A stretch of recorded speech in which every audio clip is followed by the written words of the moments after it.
Welcome to Bijapur CG English learning ಚಾನಲ್ಗೆ ತಮಗೆಲ್ರಿಗೂ ಸ್ವಾಗತ ಸುಸ್ವಾಗತ. ಇಂದಿನ ಈ ಕ್ಲಾಸ್ನಲ್ಲಿ ನಾವು ಕಲೆಕ್ಟಿವ್ ನೌನ್ ಬಗ್ಗೆ ತಿಳ್ಕೊಳ್ಳೋಣ. ಸಮುಚ್ಚಯ ಶಬ್ದಗಳು ಅಂತಂದಂಗ್ರಿ ಅಂತಂದ್ರೆ ಎಲ್ಲವನ್ನು ಕೂಡಿ ಒಂದು ಅಂತ ಹೇಳುವಂಥ ಒಂದು ಸಾಂಕೇತಿಕ ರೂಪದಲ್ಲಿರ್ತಕ್ಕಂಥ ಒಂದು ನಾಮಪದದ ಬಗ್ಗೆ ನಾವು ಇವತ್ತಿನ ಕ್ಲಾಸಲ್ಲಿ ತಿಳ್ಕೊಳ್ಳೋಣ. What is mean by collective nouns? Collective nouns are sets of words that refer to a group. Collective noun is nothing but it refers to a group of words. ಇದು ಒಂದು ಶಬ್ದಗಳಲ್ಲಿರ್ತಕ್ಕಂಥ ಒಂದು ಜೋಡಣೆಯನ್ನು, ಒಂದು ಶಬ್ದದ ಗುಂಪಾಗಿರ್ಬೋದು, ವ್ಯಕ್ತಿಗಳ ಗುಂಪಾಗಿರ್ಬೋದು, ಅಥವಾ ಪ್ರಾಣಿ ಮತ್ತು ಸಮೂಹ ಪಕ್ಷಿಗಳ ಗುಂಪಾಗಿರ್ಬೋದು, ಅದನ್ನು ಹೋಲ್ ಜನರಲ್ ಆಗಿ ಒಂದು ಅಂಥೇಳಿ ಹೇಳ್ತಿತ್ತಂದ್ರೆ ಅದನ್ನು ನಾವು ಏನಂತ ಕರಿತೀವಿ ಅಂದ್ರೆ ಕಲೆಕ್ಟಿವ್ ನೌನ್ಸು ಅಂಥೇಳಿ ಹೇಳ್ತೀವಿ ರೀ. In general they refer to groups of common nouns like animals, people and things.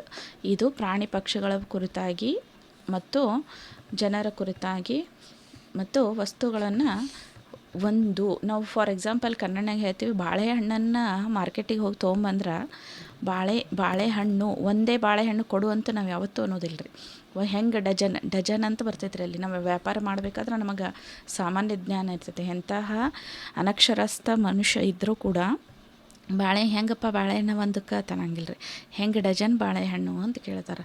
ಮತ್ತು ಯಾವುದಾದ್ರೂ ಪದಾರ್ಥಗಳನ್ನು ತರ್ಲಿಕ್ಕೆ ಹೋದ್ರೆ ಹೆಂಗೆ ಕಿಲೋ, KG ಅಂತ ಕೇಳ್ತಾರೆ. ಕಿಲೋ, KG ಅನ್ನೋದು. ಆಮೇಲೆ ಲೀಟರ್ ಇರ್ತೈತೆ ನೋಡ್ರಿ, ಹಾಲನ್ನು ಆಗಿರ್ಬೋದು ಮತ್ತು ಆಯಿಲನ್ನು ಎಣ್ಣೆ ಆಗಿರ್ಬೋದು, ಈ ಥರ ನಾವು ಲೀಟರ್ಗಟ್ಟಲೆ ಖರೀದಿ ಮಾಡ್ತೀವಿ. ಸೊ ಇವೆಲ್ಲವು ಕಲೆಕ್ಟಿವ್ ನೌನ್ಸಿಗೆ ಎಕ್ಸಾಂಪಲ್ಸು.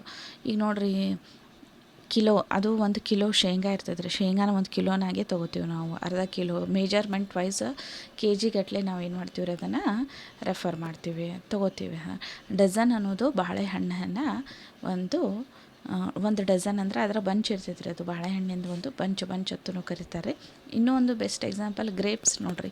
ಗ್ರೇಪ್ಸು ಅಲ್ಲಿ ಗೊಂಚಲು, ದ್ರಾಕ್ಷಿಯ ಗೊಂಚಲು ಇರ್ತೈತೆ ರೀ. ಅಲ್ಲಿ ಒಂದೊಂದೇ ದ್ರಾಕ್ಷಿ ಅಂತೂ ಇರೋದಿಲ್ಲ, ಅದನ್ನು ಗೊಂಚಲು, ಒಂದು ದ್ರಾಕ್ಷಿಯ ಗೊಂಚಲು ಅಂದಾಗ ಅಲ್ಲಿ ಒಂದಕ್ಕಿಂತ ಹೆಚ್ಚುಗಳ ಹಣ್ಣುಗಳಿರ್ತಾವೆ.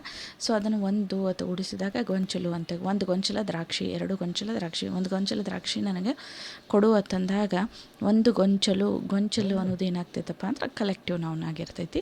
ಡಜನ್ ಅನ್ನೋದು ಕೂಡ ಕಲೆಕ್ಟಿವ್ ನೌನ್ ಆಗಿರ್ತೈತೆ ರೀ. ಆಮೇಲೆ ನಾವು ಪ್ಯಾಕ್ ಮಾಡಿ ಏನಾದರೂ ಪಾಕೆಟ್ ಆಫ್ ಸಿಗರೇಟ್ಸ್ ಇರ್ತೈತೆ ನೋಡಿರಿ. ಒಂದು ಪಾಕೆಟ್ ಸಿಗರೇಟ್ ಕೊಡ್ರಿ ಅಂತಂದಾಗ ಆ ಪಾಕೆಟಲ್ಲಿ ಸುಮಾರು 10ರಿಂದ 12 ಸಿಗರೇಟ್ಸ್ ಇರ್ತಾವೆ ಅಂತ ಅಂದಾಜಿನಲ್ಲಿ ಇಟ್ಕೊಂಡ್ರು ಕೂಡ ಅದನ್ನು ಹೋಲ್ ಆ್ಯಂಡ್ ಸೋಲ್ ನಾವು ಪಾಕೆಟು, ಜನರಲ್ ಆಗಿ ಪಾಕೆಟು ಅಂಥೇಳಿ ಸಿಗರೇಟ್ಸನ್ನು ಕರಿತೀವಿ. ಅದರಲ್ಲಿ ಸಾಕಷ್ಟು ಸುಮಾರು 1ಕ್ಕಿಂತ ಹೆಚ್ಚು, 10 ನಿಯರ್ 10 ಇರ್ಬೋದು ಅಂತ ನಾನು ಅನ್ಕೊತೀನಿ. ಸೊ ಇದನ್ನು ಏನಾಗಿ ಮಾಡ್ತೀವಪ್ಪ ಅಂದ್ರೆ ನಾವು ಪಾಕೆಟ್ ಅನ್ನೋದು ಕಲೆಕ್ಟಿವ್ ನೌನ್ ಆಗಿರ್ತೈತಿ. ನೆಕ್ಸ್ಟ್ ಇನ್ನು ಎಕ್ಸಾಂಪಲ್ಸ್ ವೈಸ್ ನೋಡಿದಾಗ ನೋಡಿರಿ, a herd of cows is grazing around the bush. The herd of cows is grazing around the bush. ಇಲ್ಲಿ ಕೌಸ್ ಅನ್ನೋದು ಪ್ಲೂರಲ್ ಫಾರ್ಮ್ನಾಗಿದ್ದರೂ ಸಹಿತ ಎ ಹರ್ಡ್ ಆಫ್ ಕೌಸ್ ಅನ್ನೋದು ಕಲೆಕ್ಟಿವ್ ನೌನ್ನ ಸಿಂಗ್ಯುಲರ್ ಕಲೆಕ್ಟಿವ್ ನೌನ್ ಆಗಿರ್ತೈತೆ ರೀ. ಅದಕ್ಕೆ ನಾವು ಇಲ್ಲಿ ಈಸ್ ಅನ್ನುವಂಥ ಹೆಲ್ಪಿಂಗ್ ವರ್ಬನ್ನು ಹಚ್ಚಬೇಕು. A herd of cows grazing around the bush.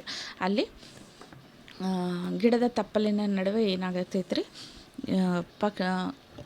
ಆಕಳುಗಳು ಮೇಯ್ತಾ ಇದ್ದಾವೆ, ಹುಲ್ಲನ್ನು ಮೇಯ್ತಾ ಇದೆ ಅಂತ ಹೇಳ್ದಂಗೆ ಒಂದು ದನಕರುಗಳ ಒಂದು ಗುಂಪು ಹುಲ್ಲನ್ನು ಮೇಯ್ತಾ ಇದ್ದೇವೆ ಸುತ್ತಲೂ ಅಂತ ತಂದಂಗೆ. Next, Arun was excited to be a part of the choir of singers. ಅರುಣನು ಭಾಳ ಎಕ್ಸೈಟ್ ಆಗಿಟ್ಟನ್ರಿ. ಯಾಕಂತಂದ್ರೆ ಅವನು ಕೂಡ ಒಂದು ಸಿಂಗರ್ಸ್ ನಾವು ನೋಡ್ತಿರ್ಬೋದು, ಹಿಂದೆ ಹಾಡುವಂತಹ ಸಂಗೀತಗಾರರು ಇರ್ತಾರೆ ನೋಡ್ರಿ.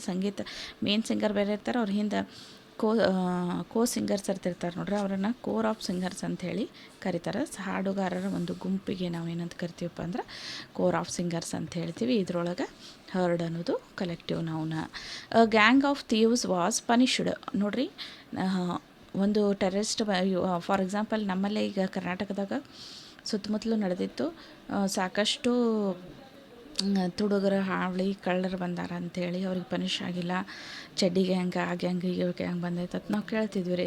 ಆ ಗ್ಯಾಂಗ್ ಅನ್ನೋದೇನು ರೀ, ಮೋರ್ ದ್ಯಾನ್ 1 ಪರ್ಸನ್ ಇದ್ರಂದ್ರೆ ಥೀವ್ಸ್ಗಳಿಗೆ ನಾವು ಗ್ಯಾಂಗ್ ಅಂಥೇಳಿ ರೆಫರ್ ಮಾಡ್ತೀವಿ. ಗ್ಯಾಂಗ್ ಅನ್ನೋದು ಕಳ್ಳರ ಒಂದು ಗುಂಪು ಅಂದಂಗೆ ಅವರಿಗೆ ಪನಿಷ್ಮೆಂಟ್ ಆಯಿತು ಅಂತ ಹೇಳ್ದಂಗೆ. I received a bunch of roses for my birthday. ನಾನು ನನ್ನ ಬರ್ತಡೇಗೋಸ್ಕರ ನಾನು ಒಂದು ಬಂಚ್ ಆಫ್ ರೋಸಸ್ ಹೂವಿನ ಗೊಂಚಲನ್ನು ಪಡೆದುಕೊಂಡೆ ಗಿಫ್ಟಾಗಿ ಅಂತ ಹೇಳ್ದಂಗೆ. ನೋಡಿರಿ, ನಾನು ಇಲ್ಲಿ ಕೆಲವೊಂದು ಎನಿಮಲ್ಸ್ಗೆ ಸಂಬಂಧಪಟ್ಟಂಗೆ ಮತ್ತು ಪೀಪಲಿಗೆ ಸಂಬಂಧಪಟ್ಟಂಗೆ ಥಿಂಗ್ಸಿಗೆ ಸಂಬಂಧಪಟ್ಟಂಗೆ ಕ್ಲಾಸಿಫೈ ಮಾಡೀನಿ ರೀ. ಇಟ್ ಮೀನ್ಸ್ ಬೇರೆ ಬೇರೆ ರೀತಿಯೊಳಗೆ ಯಾವ ರೀತಿಯಾಗಿ ಕಲೆಕ್ಟಿವ್ ನೌನ ಯೂಸ್ ಆಗ್ತೈತೆ ಅನ್ನೋದನ್ನು ತೋರಿಸ್ಕೊಡ್ತಾ ಇದ್ದೀನಿ. A host of men, man ಇದ್ದದ್ದು ಪ್ಲೂರಲ್ ಫಾರ್ಮ್ ಮೆನ್ ಆಗಿರ್ತೈತಿ. A host of men, crowd of people, ಇದು ಜನಗಳಿಗೆ ಸಂಬಂಧಪಟ್ಟದ್ದು, ಮನುಷ್ಯರಿಗೆ. A team of players, a staff of employees, a class of students, ಇದೆಲ್ಲವೂ ಕೂಡ ಜನರಿಗೆ ಸಂಬಂಧಪಟ್ಟಂಗೆ ಕಲೆಕ್ಟಿವ್ ನೌನ್ಸ್ಗಳು ಹೆಂಗೆ ಬಳಕೆ ಆಗ್ತಾವೆ ಅನ್ನೋದು.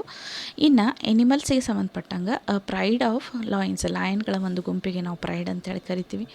ಪ್ಯಾಕ್ ಆಫ್ ವೂಲ್ಸ್, ತೋಳಗಳ ಒಂದು ಗುಂಪಿಗೆ ನಾವು ಏನಂತ ಕರಿತೀವಪ್ಪ ಅಂದ್ರೆ ಪ್ಯಾಕ್ ಅಂತ ಕರಿತೀವಿ.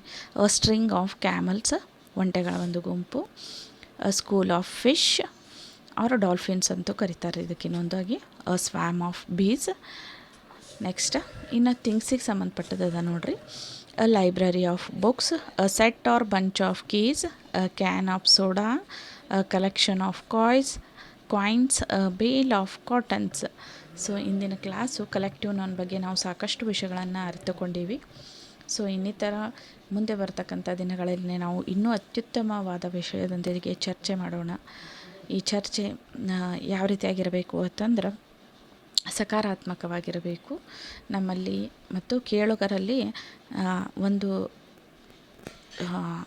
ಬೆನಿಫಿಟ್ ಇರ್ತೈತಲ್ರಿ. ಕಲ್ತಿದ್ದಕ್ಕೂ ಕೇಳಿದ್ದಕ್ಕೂ ನನಗೊಂದು ಈ ಪಾಯಿಂಟ್ ಸಿಕ್ತು ಅನ್ನುವಂತಹ ಭಾವನೆ ಇರಬೇಕು. ಸೊ ಆದಷ್ಟು ನನಗೆ ಶೇರ್ ಮಾಡಿರಿ. ನಿಮ್ಮ ಸಹಕಾರ, ಪ್ರೀತಿ, ಪ್ರೋತ್ಸಾಹ ನನಗೆ ಅತಿ ಅಮೂಲ್ಯವಾದದ್ದು. ಆದಷ್ಟು ಬಿಗಿನರ್ಸಿಗೆ, ಸ್ಲೋ ಲರ್ನರ್ಸ್ ಇರ್ತಕ್ಕಂಥ ಮಕ್ಕಳಿಗೆ ನನ್ನದೇ ಆದಂಥ ಆಡು ಭಾಷೆಯಲ್ಲಿ ಹೇಳಿಕೊಡಬೇಕು, ನನ್ನ ಕೈಲಾದಂತಹ ಒಂದು ಸೇವೆಯನ್ನು ಸಲ್ಲಿಸಬೇಕು ಅಂಥೇಳಿ ನಾನು ಈ ಪ್ಲ್ಯಾಟ್ಫಾರ್ಮಿಗೆ ಬಂದೀನಿ ರೀ. ಸೊ ಆದಷ್ಟು ಸಬ್ಸ್ಕ್ರೈಬ್ ಮಾಡಿರಿ. ಇನ್ನೂ ಯಾರಿಗೆ ರೀಚ್ ಆಗಿಲ್ಲ ಅವ್ರಿಗೆ ರೀಚ್ ಮಾಡಲಿಕ್ಕೆ ನಿಮ್ಮ ಮೊಬೈಲ್ನಿಂದ ನಿಮ್ಮ ಫ್ರೆಂಡ್ಸಿಗೆ, ನಿಮ್ಮ ಫ್ಯಾಮಿಲಿ ಮೆಂಬರ್ಸಿಗೆ ಸ್ವಲ್ಪ ಆದಷ್ಟು ಶೇರ್ ಮಾಡಿರಿ. ದಯವಿಟ್ಟು ಎಲ್ಲರಲ್ಲಿಯೂ ಕೂಡ ಶೇರ್ ಮಾಡಿರಿ ಅಂತ ಕೇಳ್ಕೊಳ್ತಾ ಇಂದಿನ ವಿಡಿಯೋನ ಮುಗಿಸ್ತಾ ಇದ್ದೀನಿ. ನಮಸ್ಕಾರ ಸ್ನೇಹಿತರೆ. ಜೈ ಕರ್ನಾಟಕ, ಜೈ ಭಾರತಾಂಬೆ.